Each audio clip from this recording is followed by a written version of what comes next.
મજામાં છો તો આજના દિવસમાં વિડીયોમાં વ્લોગમાં તમારું સ્વાગત છે. એ પણ આ ઝાડ કટિંગ કરી નાખ્યું છે આપણે જો, કારણ કે હું પોતે મારી હાથે કામ કરતી હોય ને ગાઈસ, એટલે પછી આ બધું કટિંગ તમને કઈ રીતે હું બતાવી શકું. જો એટલું હદે કાપી નાખ્યું છે અને કાપ્યું નહીં 3-4 દિવસ થઈ ગયા છે બરાબર. આ ચપ્પલ જો કેવા રખડે છે કંયા ને કંયા. તો વાગી ગયા છે સવારના 10 અને બ્લોગ ચાલુ કરી દીધો છે, કારણ કે આપણે નીકળ્યા છીએ તો ભૂલાઈ ગયું બ્લોગ ચાલુ કર્યો. મેં કપડાં જો સુકાઈ ગયા હોય ને તો લઈ લઈએ, કારણ કે વરસાદ તો પાછો આવે ને તો તકલીફ થાય એટલા માટે. તો આવું કંઈક છે, હજી સુકાણા નથી. 2-5 ફૂલ લઈ લઈને ભગવાનને ચડાવી દઈએ. તો ચેનલ ઉપર પહેલી વાર હોય તો લાઈક કરજો, શેર કરજો, સબસ્ક્રાઈબ કરજો. અને આજે છે ને આપણે બધાય ક્યારેય એકદમ મસ્ત રીતે સાફ કરી દીધા છે. જો સામે એટલા કર્યા, સામેથી બધું ભર્યું. અંદાજે 10 ડોલ જેટલો મેં કચરો ભર્યો હશે. 10 રોજ નથી કરતી, કારણ કે ક્યારેક ક્યારેક ભરું, પછી આ બધું વાળીને ખામણા ભેગું કરું અને ક્યારેક ભરું. એવું છે બધું, ટાઈમ નથી મળતો ગેસ. બહુ મારું મકાન મોટું છે ને તો નવરી નથી થતી. ને જ્યારે આપણે યુવાન હોય, યંગ હોય ત્યારે એમ કહી બહુ નાનું મકાન છે, હજી મોટું જશું બનાવ્યું હોત તો. પણ હવે જો આ મકાનમાં કામ કરવું મારા માટે બહુ જ મુશ્કેલ થઈ ગયું છે. બકરા જો કેટલા બે કરે. અને આ ગાડીમાં પાછી મિસ્ટેક આવી ગઈ છે, તો કંઈક સપોર્ટ કરો તો નવી ગાડી આવે મારી. નહીંતર એ આવે, પણ મને એમ થાય ને મેં મારી કમાણી લીધી. જીવનમાં કંઈક તો આપણે કરી આપણી કમાણીનું. બે કરે છે બકરા, બે કરે છે જો. તો ગેસ પૂજા પાઠ કરીને આપણે છે ને પડદો લગાડી દીધો છે મસ્ત. અને હવે બનાવવાનું છે ચણાનું શાક, અને બીજું શું બનાવીએ કંઈ ખબર નથી. અને આ લીંબુ કેટલા મસ્ત લીંબુ લઈ આવ્યા હતા વાડીમાંથી જશું તો. આ એકદમ બધાય વાડીના લીંબુ છે ને મસ્ત ટબા.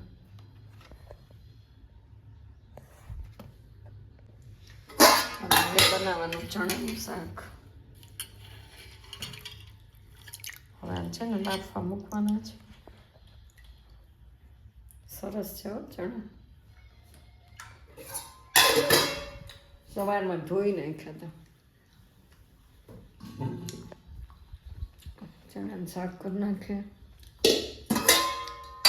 રોજ કઠોળ.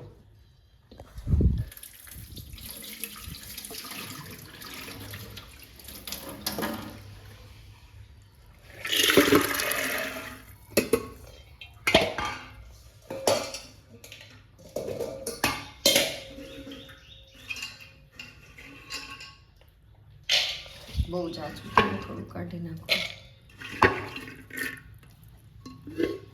થોડી ગ્રેવી આવશે. એટલું તો બહુ.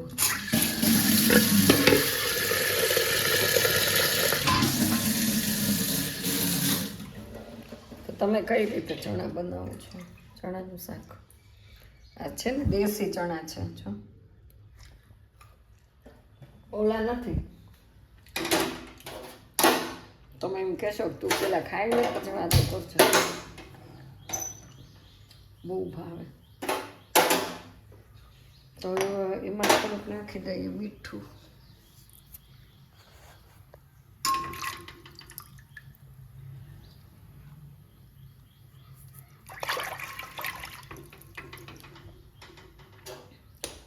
ચમચી લેવાનો ટાઈમ ન મળ્યો, બોલો.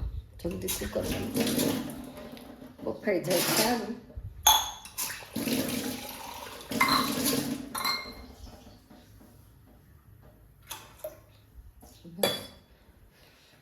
એ ભાઈ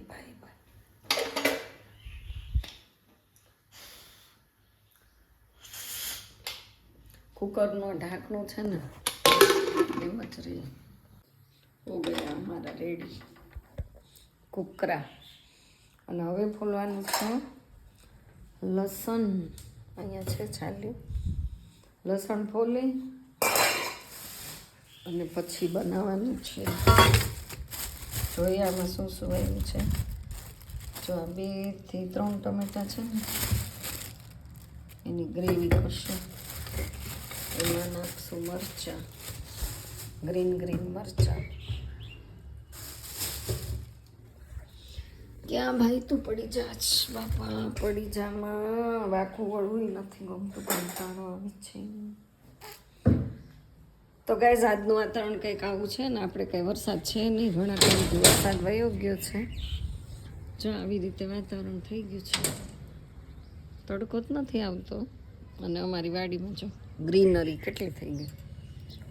આ કચરો છે ને બધોય મારે લેવાનો છે. ખપાળીથી બધું ખસેડવાનું છે. પણ અત્યારમાં કંઈ ટાઈમ મળે નહીં.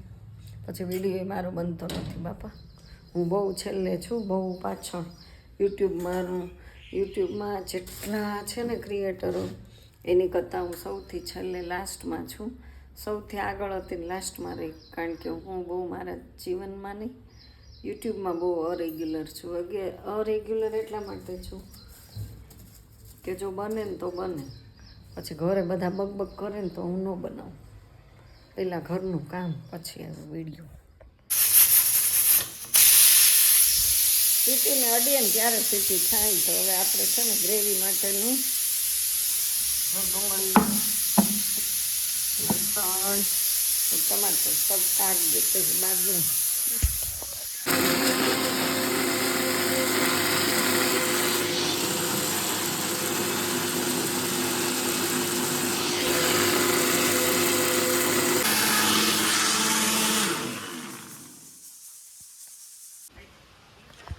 તો ગાઈસ 12 વાગ્યા ને વરસાદ જો ચાલુ થઈ ગયો છે. પણ આવો ઝરખરાટ આવે છે. એટલો બધો બહુ નથી આવતો. જો કેવો આવે છે. મંદરો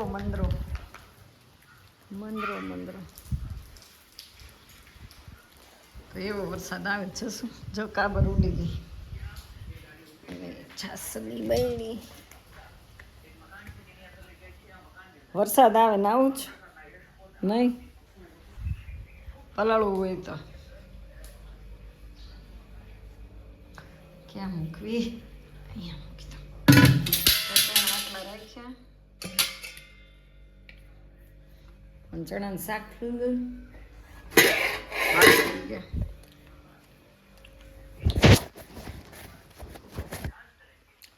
હવે છે ને આવો છે એટલે વાળવાની. થોડું વાળી નાખું.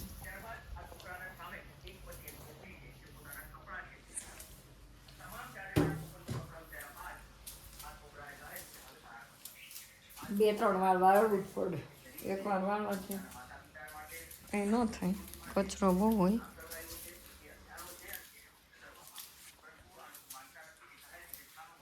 ચાલો વાળી જોઈ મળ. આમાં જો કેટલા પાન આવી ગયા છે બતાવો. જો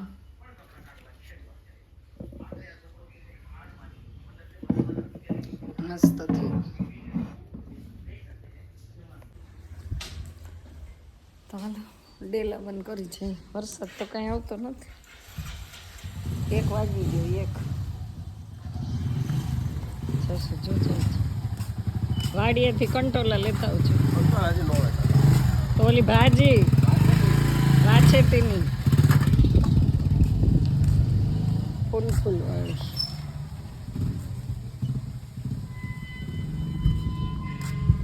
જો સામે રસ્તો છે ને ગઈશ, એટલે જશું. અહીંયા કેમ આમ થઈ ગયું? અહીંયા આંગળી છે ત્યાં. પહેલાં એને સ્લો ગાડી કરી કામ સીધી જાવે તો પણ ન જાય.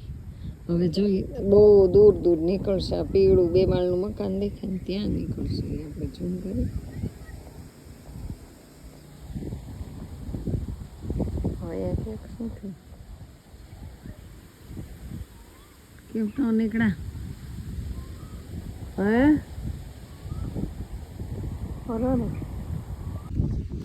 તો મસ્ત વાદળા છે, મસ્ત વાતાવરણ છે ને મસ્ત આપણે ગોળ ગોળ ફરીએ છીએ ગાઈઝ. અત્યારે છે ને તો 2-3 કલાકથી મને એટલું બધું માથું દુખે જ.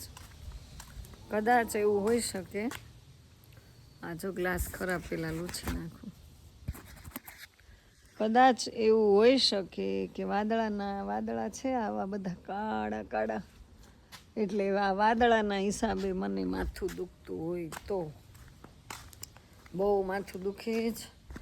અમે રોટલી ને રોટલા અને ચણાનું શાક ને ભાત ને મરચાં એટલું તો મેં માંડ બનાવ્યું. હવે મારે જમવા બેસવાનું જ, જશું જમીન જતા રહે છે.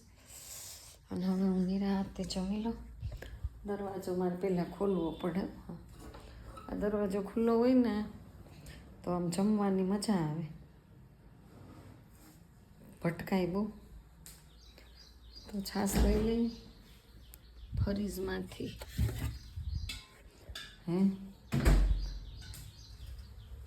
બહુ માખ્યું તો ખરા, માખ્યું બને. જેટલી માખ્યું હોય ને એટલું વરસ સારું. તો આમાંથી આસ કાઢી નાખીએ, થોડી કાસ કાઢી નાખીએ અને આ તો આખી ભરેલી છાશને. તો ગાઈઝ વાગી ગયા છે 5 ને હવે થઈ ગયો છે ચાનો ટાઈમ. કારણ કે ક્રિશ હજી આવ્યો નથી. ક્રિશની બહુ રાહ જોઈ અને જો જમવાનું આમનું પડ્યું છું. એની રાહમાં ક્યાંય સરખું મેં હમણાં આવશે ને એ 2 વાગે બપોરે આવી જાય, એના બદલે અત્યારે 5 વાગી ગયા. તો પછી મેં એને ફોન કર્યો ને તો એમ કહેતો હતો કે મમ્મી અમે લોકો છે ને આજ અમને કે ફરવા લઈ ગયા હતા, એટલે ફરવા ગયા હોય તો પછી કાંઈ મોડા જ આવે. તો મેં કાંઈ વાંધો નહીં, વરસાદને એવું કાંઈ છે નહીં. તો કે ના એવું કાંઈ નથી, થોડો છે પણ હું કાંઈ પલળીશ નહીં. તો મને પૂછતો તો મમ્મી ત્યાં છે જો આમાં મેં કાલે તેલ લગાડ્યું તો હાથી કાણા થાય છે. તો આપણે દરવાજો ખોલી લઈએ. છે કોઈ કાળો કાગડોય, અમે ગામડામાં એવું બોલીએ, અમે ગામડામાં છે ને આવું બોલીએ, છે કાળો કાગડો એમ. આવું છે વાતાવરણ, તો એવું છે બધું. તો ચાલો હવે બનાવીએ આપણે સરસ મજાની ચા, કારણ કે ચા તો પીવી જ પડશે. ચા વિના મને ચેન પડે નહીં, મન મારું જાય રે, ચા વિના મને ચેન પડે નહીં. મારે છે ને ગેસ એટલા બધા હોય ને તો આ બધું ચોકટાઈ જાય, પછી એમાં તાપ ઓછો થઈ જાય છે. અને તમારી દઉં તો બહુ જ આવી જાય છે. હવે આપણે બનાવી દઈએ સરસ મજાની ચા. इसमें બનાવેંગે, કારણ કે એલ્યુમિનિયમમાં અને કાં પછી બનાવવાની ચા પિત્તળની તપેલીમાં જ બનાવું છું. જો બતાવું પણ એ ઉટકવામાં છે, સ્પેશિયલ ચાની જ છે એ તપેલી, એટલે એનો ટેસ્ટ જ આખો સરસ આવે. ને મારા પપ્પા છે ને હમણાં નથી આવતા, નહીંતર તો અમે રોજ સાથે જ ચા પીએ, પણ એ હમણાં આવતા નથી. તો આમાં છે ને થોડુંક એવું આપણે દૂધ એક જ રકાબી પીવાની છે. આપણે છે ને કાંઈ આમાં પાણી નાખીએ નહીં. એક રકાબી ચા મૂકવાની, ઉકળે એટલે પોણી રકાબી થઈ જાય. તો આવી જાઓ તમે બધા ચા પીવા માટે, કે તમે પી લીધી જ? તમે બધા છો મારા જેમ ચાના શોખીન? તમે કોમેન્ટ કરજો. મારે તો ડબ્બા ભરીને ચા વપરાય છે, હું એકલી જ. અને આ ડબ્બો ખાંડનો તો છે ને હું જ પૂરો કરું. અમારા ઘરમાં ખાંડ જો વધારે કોઈ ખાતું હોય ને તો હું દાળમાં શાકમાં એ પણ કેવી રીતે મારે છાલિયામાં જ નાખવાની, જસું ન ગમે. એમ કે શાક બનતું એમાં જરાય ખાંડ નહીં નાખવાની, કઢીમાં નહીં, કોઈ પણ વસ્તુમાં ગળાશ નહીં નાખવાની. બોલો. હા પછી ખીર ને રવો ને એવું બધું બનાવ્યું હોય ને તો પછી નાખે, બાકી નહીં. ચાલો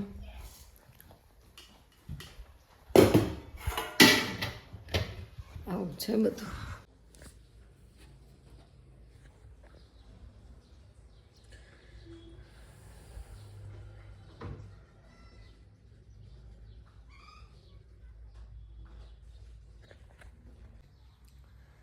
ચા પીધા વિના મને ચેન પડે નહીં.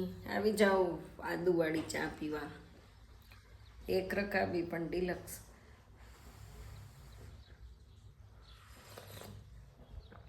બહુ ગરમ છે. જો આવું વાતાવરણ હોય ને વાદળાને એવું બધું એટલે તરત યાદ આવે. અને આમે મારે ચાની ટેવ છે ગાઈઝ, નો ચા પીવું તો મને તરત માથું દુખે.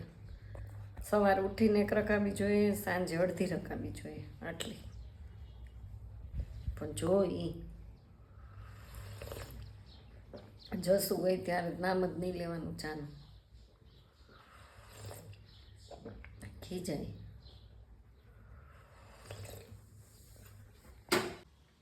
તો ગાઈઝ લાઇટ વહી ગઈ છે. જો આપણે ઘંટી ચાલુ કરવા નથી ને તો લાઇટ વહી ગઈ. તાર મમ્મીનો નહીં ઉતારું બાપા, એ ન આવે. તો જો અહીંયા ટ્રેક્ટર સલવાઈ ગયું. તો જો કેટલો ખાડો પડી ગયો. આ મકાન માલિક આવ્યા લાગે છે અને ભાડે આપેલી જગ્યા છે. જીબીના કોન્ટ્રાક્ટ. લાઇટ ક્યારે વહી ગઈ? લાઇટ ક્યારે ગઈ? હવે દેખાય, હવે દેખાય. તો જો ગઈ આપણે અગાસીમાં આવી ગયા અને લાઇટ વહી ગઈ છે. બે એસી બંધ પડ્યા છે. અમારું ગામડું કેવું છે.